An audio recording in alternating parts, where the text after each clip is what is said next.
Hey there, welcome back to the channel. My name is Andrew Clark, and in today's video, I want to show you one of the best exercises for improving your sense of rhythm and timing on the guitar. Now, the great thing about this exercise is that it is flexible. So whether you are a total beginner, very new to this stuff, or you're a little bit more advanced, we can actually change it and adapt it to fit what you want to work on. So let's not waste any more time and get right into it. Now, first and foremost, we have to talk about the different rhythmic divisions that we'll be using for this exercise.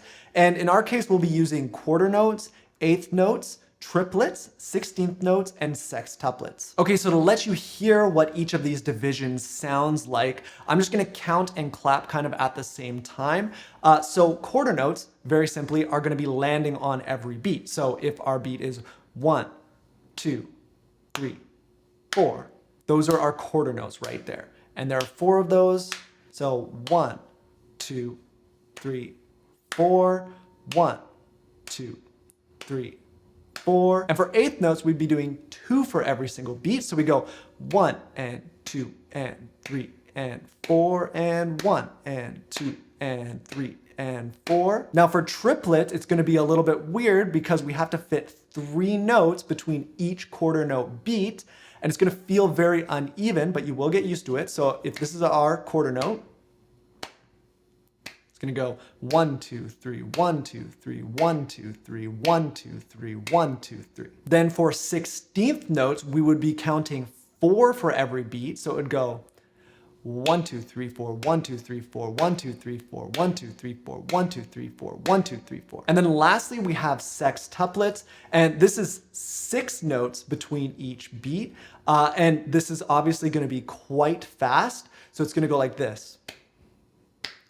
1, 2, 3, 4, 5, 6, 1, 2, 3, 4, 5, 6, 1, 2, 3, 4, 5, 6, 1, 2, 3, 4, 5, 6, 1, 2, 3, 4, 5, 6. Okay, so that's all you really need to know before we actually get into the exercise. So we're gonna do that now. And all we're gonna be doing is we're basically gonna be taking our strumming hand and grabbing our pick, and we're gonna be strumming like this. But we're just gonna mute all the strings. Now, you can definitely put a chord on if you want or do something like that. It doesn't really matter what you do with your left hand, but definitely when you're starting, just mute those strings. And we're gonna set a metronome, and we're gonna practice moving between these different rhythmic divisions as the metronome is going with our right hand. And now, depending on what level you are at is gonna depend how many different divisions you try and move between. So I'm gonna grab my metronome and I'm gonna give you a bit of an example.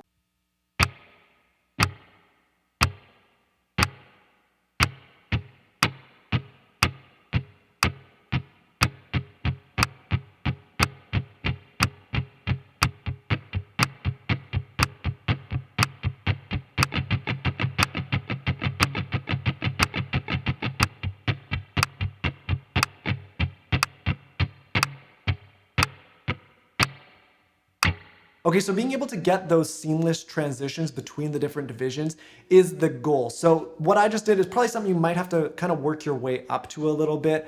But to start off, I would say maybe go back and forth between quarter notes and eighth notes, and then seeing if you can get up to those 16th notes and then back down. The whole idea is just not losing your spot, not having to stop and restart at any point, basically just seamlessly transitioning between them. And then the most important part when it comes to developing rhythm, at least in my opinion, is the transition between the eighth notes and the triplets, and then from the 16th notes back to the triplets. It's very hard for your brain to be able to kind of process that because the divisions are not exactly equal. So it's really gonna require you to be able to internalize those different types of rhythms. One tip I have for you with this exercise is sometimes it's better to actually double the speed of your metronome. So instead of it counting out the quarter notes, it's actually gonna count the eighth notes. So instead of being like 1, 2, it's gonna go like that.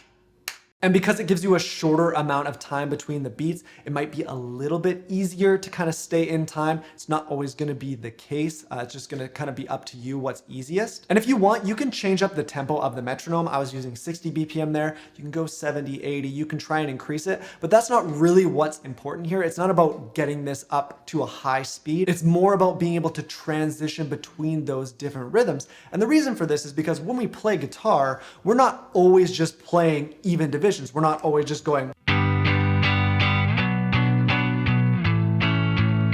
right? That's gonna sound pretty lifeless. A lot of times, the best sounding strumming patterns, the most musical patterns that you're gonna play, whether it's rhythm or lead, are gonna be combinations of different divisions. If you are a beginner, just start with a couple of them at first. You might only be able to do quarter notes to eighth notes. Start there, that's totally okay. And you can also stay on one of the divisions for a longer amount of time. It really doesn't matter how long you stay on it. If you wanna stay on quarter notes for 4 measures or 8 or 16 or however many times you wanna count on that one before changing, it's totally up to you. Like I said, it's just about getting that transition nice and smooth. And then once you master maybe one group, then you can add one of the other ones in there. And eventually, like I said, really working your way up to getting those triplets nice and clean between both the eighth notes and the 16th notes. Now, something that I find that helps is emphasizing the one, especially on the triplets. So instead of going 1, 2, 3, 1, 2, 3, 1, 2, 3, 1, 2, 3, I'm going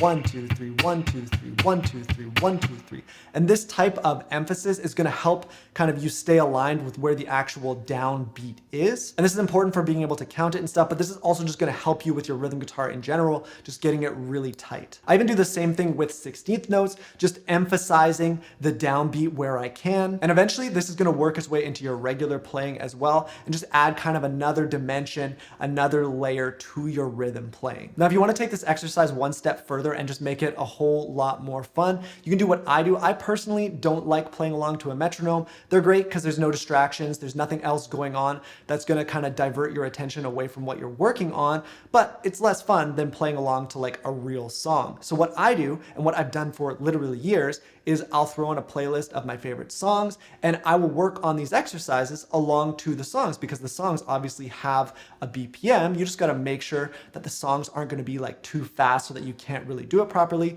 Most are gonna be fine. You're gonna find kind of the sweet spot, and you can just go back and forth trying different rhythms. And eventually you don't have to stick to a strict going from this to this to this division. You can just really start mixing it up, playing around and kind of coming up with your own patterns, maybe following what the drums are doing in whatever song you're playing along to. And the combination of all of those things is really gonna start elevating your rhythm playing. So I know this exercise seems really simple, but I cannot stress enough how much this has helped my playing personally.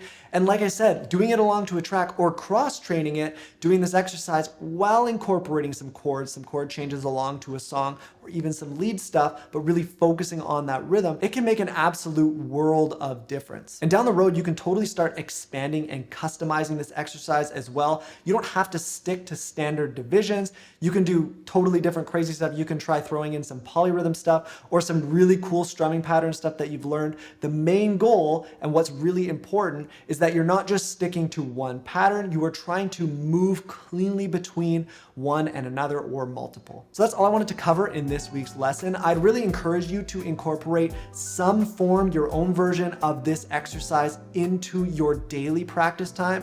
Even if you only spend 5 or 10 minutes on it a day, it's gonna make a massive difference. I know I do mostly music theory stuff on this channel, but if you do wanna see more exercises like these, make sure you leave a comment and let me know. If you got something out of this lesson, please give it a thumbs up, and please also consider subscribing to the channel here on YouTube. I release a new guitar video just like this one every single week. With all that said, thank you so much for watching, and I will see you in the next one.